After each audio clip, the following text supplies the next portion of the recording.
बाबा साहब को पत्रकार क्यों बनना पड़ा? डॉक्टर भीमराव अंबेडकर, जिन्हें बाबा साहब के नाम से जाना जाता है, उनके पत्रकार बनने की कहानी बेहद प्रेरणादायक और रोचक है। यह उनके संघर्ष और समाज सुधार के प्रति उनके संकल्प का एक महत्वपूर्ण हिस्सा है। बाबा साहब को पत्रकार क्यों बनना पड़ा? बाबा साहब ने देखा कि उनके समय में मीडिया और पत्र पत्रिकाओं पर केवल सवर्ण वर्ग का वर्चस्व था। दलितों, पिछड़ों और शोषित समाज की आवाज़ को मुख्यधारा में स्थान नहीं मिलता था। ऐसे में बाबा साहब को एहसास हुआ कि अगर समाज के इन वर्गों की समस्याओं को सामने लाना है तो अपनी आवाज़ को मजबूत बनाना पड़ेगा। यही कारण था कि उन्होंने पत्रकारिता को अपने सामाजिक आंदोलन का हिस्सा बनाया। पत्रकारिता में बाबा साहब का योगदान। एक मूकनायक की स्थापना 1920।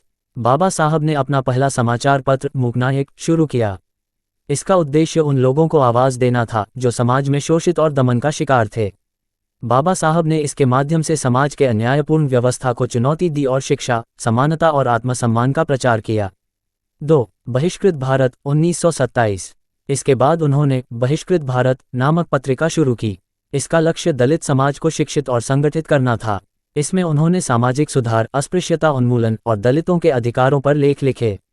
3. जनता 1930। जनता बाबा साहब का एक और महत्वपूर्ण समाचार पत्र था। ये भारतीय समाज के व्यापक मुद्दों पर केंद्रित था, जिसमें मजदूरों, किसानों और अन्य वंचित वर्गों के अधिकारों को प्राथमिकता दी गई थी। पत्रकार बनने के पीछे की सोच, बाबा साहब को लगा कि जब तक वंचित समाज अपनी बात कहने के लिए खुद का मंच तैयार नहीं करेगा, तब तक उनकी समस्याएं अनसुनी रहेंगी। इसलिए उन्होंने अपनी लेखनी को हथियार बनाया। उनके लेखों और भाषणों ने न केवल जागरूकता फैलाई, बल्कि दलित समाज में आत्मविश्वास और शिक्षा का नया दौर शुरू किया।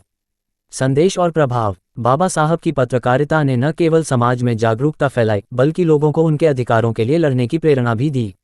उन्होंने दिखा दिया कि कलम की ताकत तलवार से भी ज़्यादा होती है। बाबा साहब का पत्रकार बनना उनके सामाजिक आंदोलन का एक महत्वपूर्ण हिस्सा था।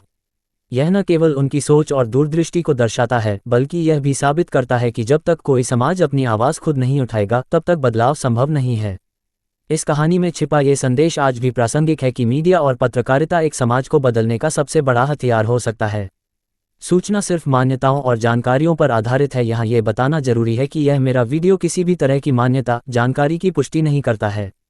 किसी भी जानकारी या मान्यता को अमल में लाने से पहले संबंधित विशेषज्ञ से सलाह लें। धन्यवाद।